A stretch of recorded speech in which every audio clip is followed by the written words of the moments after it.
hashimwe Yesu hashimwe umwami haleluya haleluya niyo ndirimbo inyuzuye hashimwe umwami. Wow.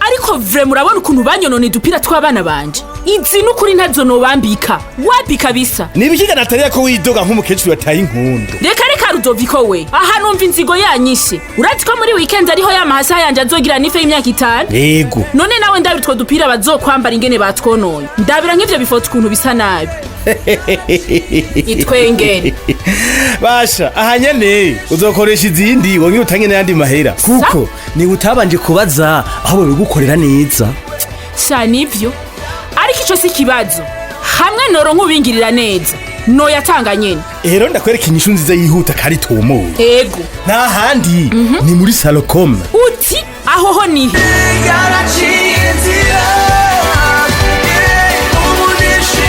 Salocom isosiyete yikwije babafitiye service nyinshi hari nk'ibijanye na imprimeur ariko capuriro mu kirundi ego nawe raha ego barandika ku mutsu ku matishi ego ku matasi ku ma plastique mukam tutibagiye gushira amafoto ku mpuzu ku makaro ivyo vyose. Bonjour les amis, bon après-midi, bonsoir.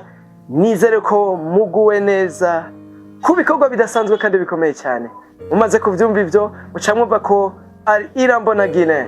Behind camera muri kumwe n'umusaza 1K abikora neza. Rero nkuko twabibemereye tuguma tubazana ibintu vyiza birimwo ihishurirwa.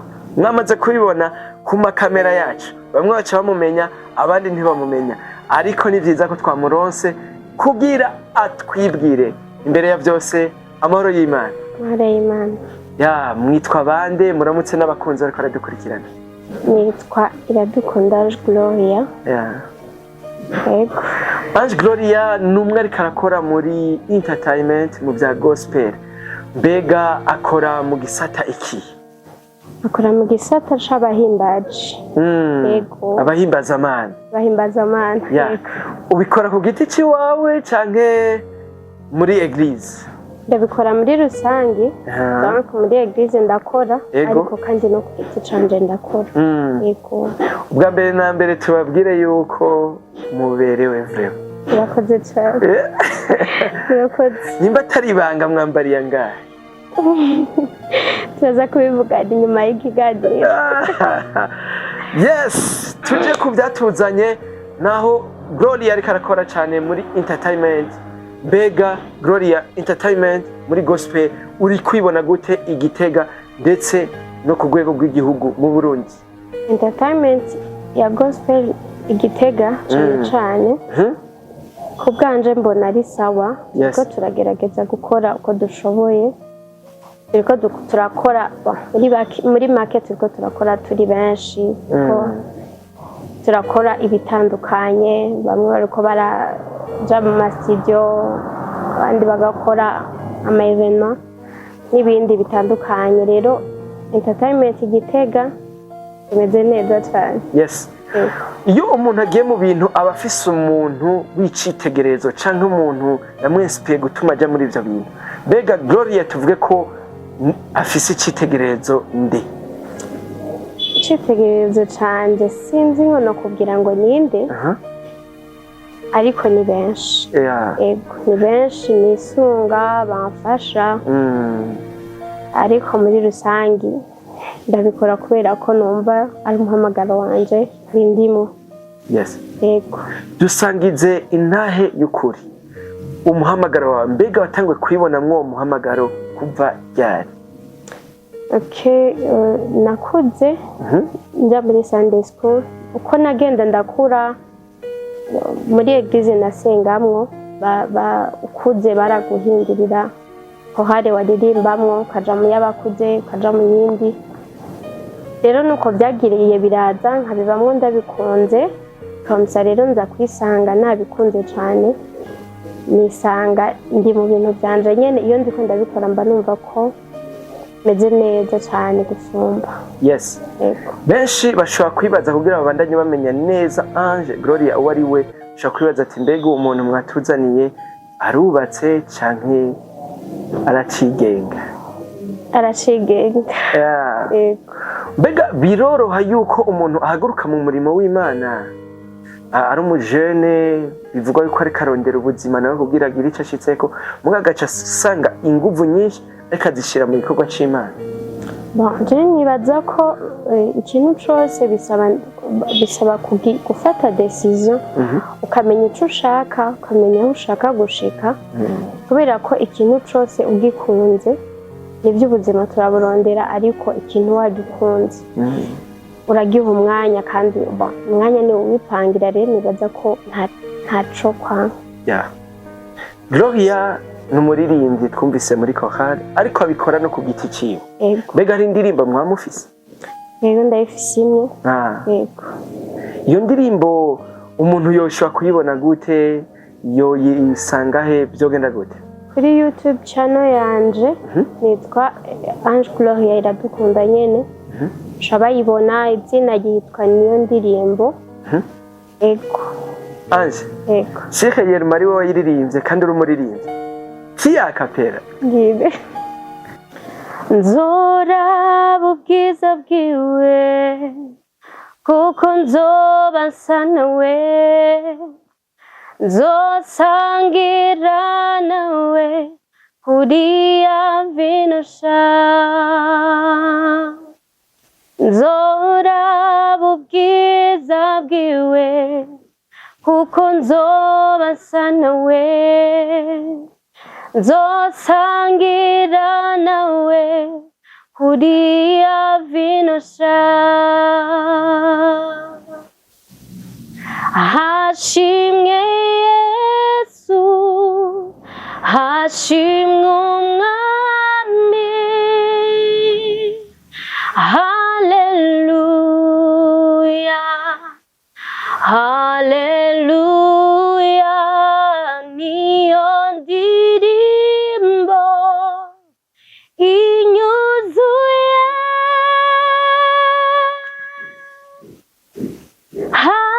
hashimwe mwami.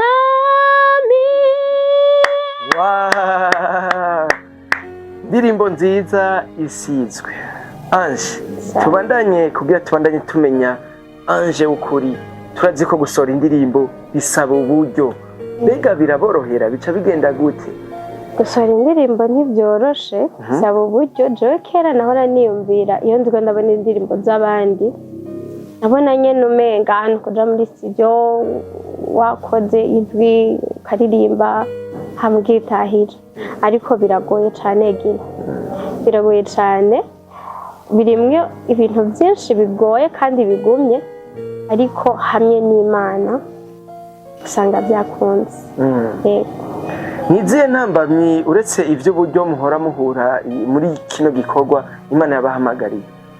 Intambamyi uretse uburyo naho aribwo nari guherako kuko nibwo ntambamyi ya mbere ariko izindi ntambamyi umuntu ashobora guhura nazo hari gushobora kuba ufitanye programme n'umuproducteur ugasanga nk'ubu amatara yacitse par exemple amatara yacitse ugasanga nk'ubu aho Gitega turakunda kuja gukorera indirimbo i Bujumbura ugasanga wari wamanutse arico kikujanye ugaca uba oblige kumara y'umwanya munini igihe kirekire kandi umva amadepense aba ari menshi niki nukuri harimwo ama challenges menshi ariko nyene hamwe n'Imana dusanga byakunze. Ego. Ariko Ange tubwire muhira canke mu muryango bavyakiriye gute? Muhira no mu muryango barabinezererewe cyane kubera ko nakuze bambona barabizi yuko iyo ngabire ndayifise rero baranshigikiye cyane barananezererewe rwose. Kenshi abantu bakuze canke abavyeyi baratinya iyo babonye abana babo batangiye kuja imbere y'amakamera w'amasiyo ngo kenshi hari igihe bica bivamwo ngo ingeso mbi. Ubwo ntawogira ubwo bakora yanje ko tutazomubona uko twari tumuzi. Ndagutera inkuru Gagila, wowe uvuze ingeso mbi ariko ndafise umutontine wanje nawe yambwiye umunsi nsohora iyo ndirimbo ya mbere yambwiye ngo ntakunda ibintu by'abaririmbyi ngo nakunda ibintu byo gusohora indirimbo ngo kubera ngo abasohora indirimbo baca bapfa. Ego rero yarafise ubwoba yaguma abwira bihebe ibyo bintu abantu batanguye kuririmba hari igihe uzumva ngo yapfuye. Rero urumva abantu bafite ibyiyumviro byinshi ariko kuri ico uvuze c'ingeso mbi sinovyanka ko zidashobora kumfata kubera ko turi abantu ariko ikintu kihari ni uko umuntu aba yizeye Imana gusa. Urasenga ukiragiza Imana hanyuma Imana ikagufasha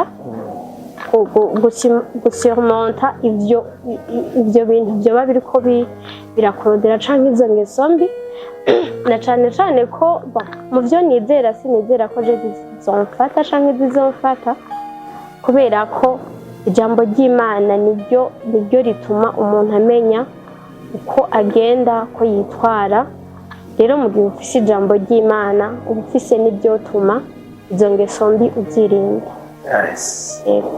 Hari ijambo ry'Imana riturinda ribazigama rituzigama. Yes. Ange, ni izihe ndoto Ange afise ziteye ubwoba uno mwaka ndetse n'imyaka iza? Indoto ziteye ubwoba Gagila? Canke zikomeye? Aho ndakumva gusa ziteye ubwoba urumva naho barimwo akandi kantu ariko indoto zikomeye jewe mfise ni ukubona uguhimbaza kwanje mbona abantu babohoka. Muri Bibiliya turakunze gusoma igihe kenshi basanga ubwoko bw'Imana bariko barahimbaza intambara ugasanga intambara zarangiye canke abari babateye basubiranyemwo ugasanga hariho uriko arahimbaza waragwaye amashetani canke amadayimoni arahunze ugasanga uwaragwaye arakize kubera guhimbaza. Rero mu guhimbaza kwanje ndifuza yuko by'ukuri hazogira benshi babohoka baruhuka imitima n'imibiri. Ange Gloria arafise abakunzi biwe bamushigikira ngira no muri ziriya ndirimbo yabonye mu makomantere n'iki. Mbega n'akahe kamo batera muri izo ndoto zawe kugira uzozishikeko? Akamono batera cane ndabasaba amasengesho kubera ko kubw'inguvu zanje sinabishobora novyifuza ariko nkananirwa ariko kubw'amasengesho birashoboka nkisanga byakunze. Ikindi naco ababishoboye ab'Imana yahezagije uburyo barashikwiye kudufata mu mugongo birasaba uburyo. Rero nifuza ko uwo bishobora uwo byumva uwo muhamagaro wumva mu mutima badushigikire kugira ngo natwe ibiri muri twebwe ija habona bikize imitima y'abantu. Mbega Ange akorana gute n'amamedia? Mbega nikihe Ange yosaba ayo mamedia?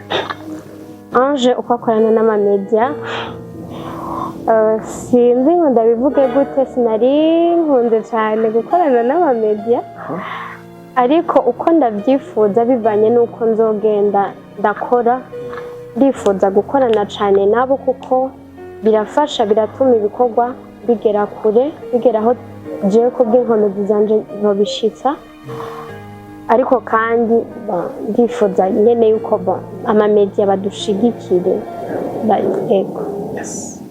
Mwamaze kuvyumva rero ibintu ntibisanzwe kwa Ange Gloria. Mubandanye mumushigikira mushego commentaire kino kiganiro mugikwiragize henshi hashoboka bamenye ino mpano inyegejwe muri Ange Gloria.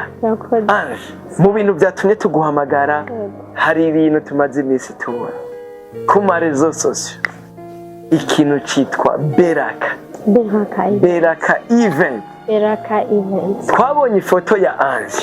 Ego. Biriya bintu ni biki? Biriya bintu umugoroba wo guhimbaza no gutazira Imana muri mwenyene nako ndakubwira. Umugoroba tuzoba hamwe n'abantu nabo Imana izoshima ko tuba hamwe.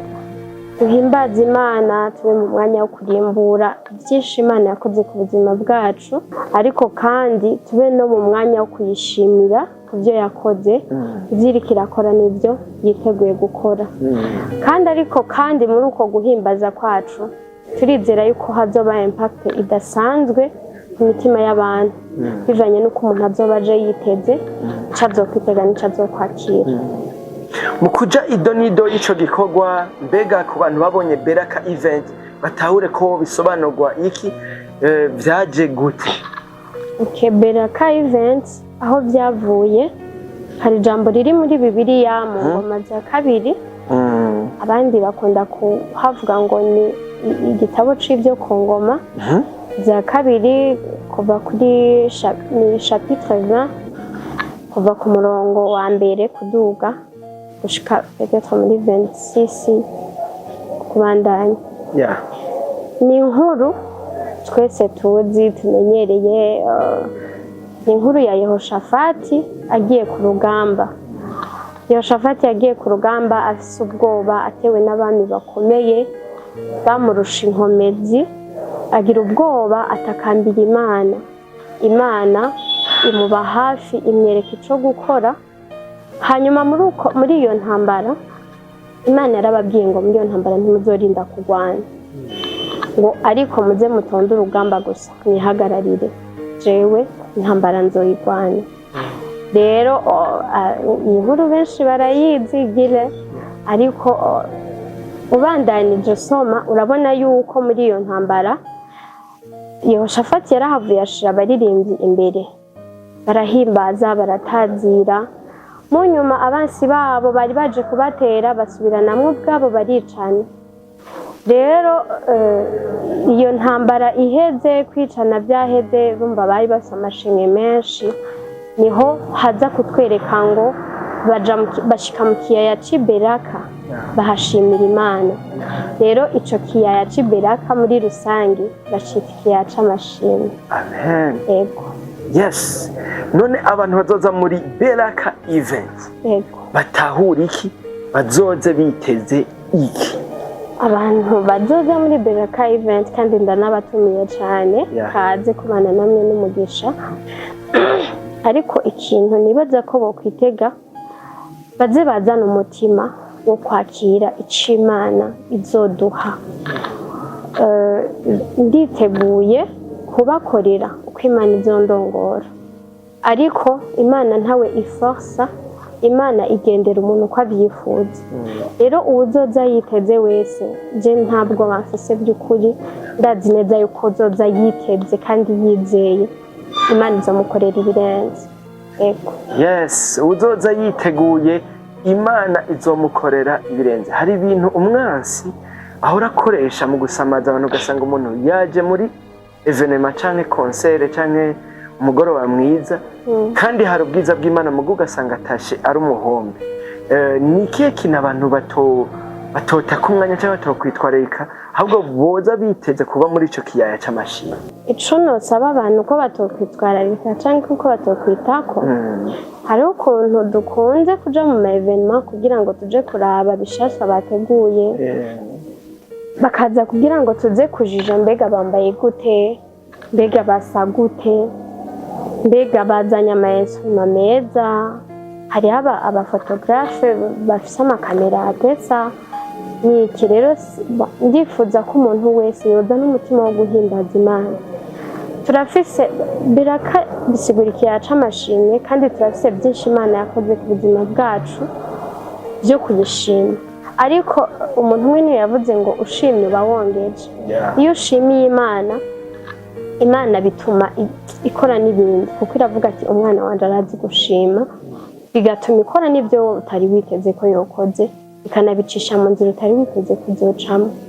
rero ndifuza ko bazozana uwo mutima wo kutaraba ikintu na kimwe, wo kutaraba umuntu n'umwe, ariko bazana umutima wo kwakira icyo Imana izoba yateguye kudusangiza uwo munsi. Yes, natwe twamaze kubabwira ivyo bintu ntibumve yuko Beraka itateguwe neza. Bwa mbere na mbere Gloria ariteguye neza, nabo bariko baritegurana gukorana iyo Beraka. Ego cyane mu mutima cyane hose, physically mu mutima no mu mubiri hose tumeze neza. Wonderful. Murumva yuko ibintu bimeze neza, bamaze kubatumira, azoba ari ibintu bidasanzwe. Mbega Beraka event izoba ryari? Beraka event izoba itariki 9 z'ukwezi kwa gatatu muri uyu mwaka nyene turimo, ni dimanche prochain. Yego. Yes. Ego. Izobera hehe? Tuzotangura sangapi twinjire mu kiyaya c'amashimwe? Izotangura saa 11 z'umugoroba. Hanyuma izobera muri aho sanzwe nkorera ibikorwa by'Imana nyene, muri Burundi Assemblies of God Fellowship.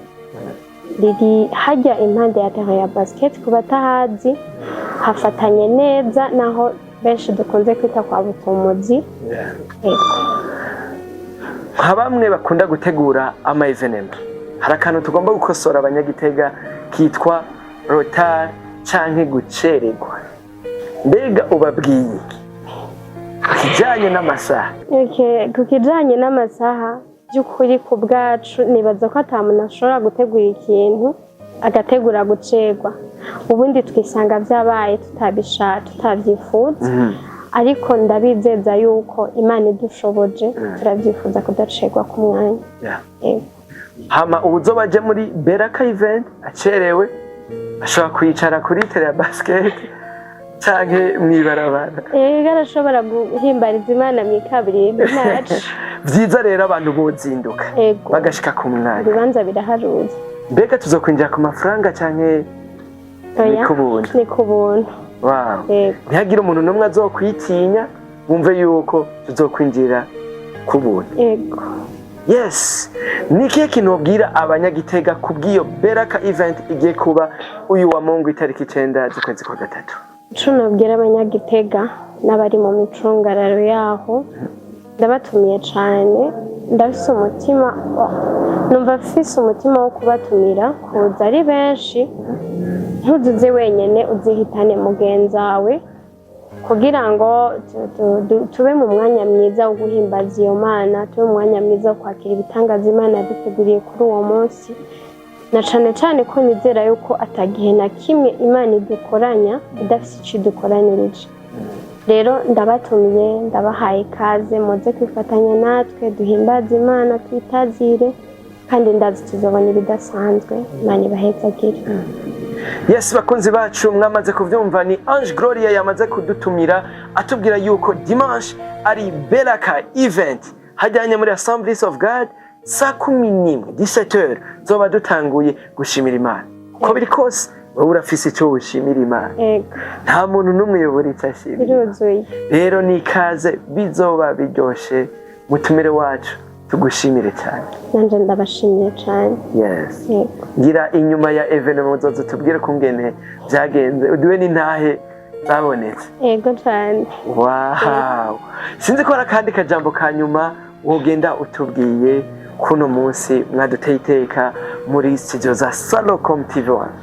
Akajambo kanyuma nogenda ndababwiye, nikamenyene nari mpejeje kuvuga ndabahaye ikaze, gire nawe ntidusibe. Yes, jenzo wampaye. Ego na 1K zahashike. Imana numva bizonezera kubabona muri benshi, kaze cyane. Wow. Icyo tukwemere nuko Salocom staff tuzoba duhaye. Murakoze cyane. Wow, n'abandi banyagitega karibu sana Ange Gloria. Merci beaucoup. Merci aussi. Imana ibahezagire, mugire imyiteguro myiza, naho kuwa Mungu tuje mu kiyaya c'amashimwe. Karibu cyane, murakoze namwe. Yes, ni Beraka event.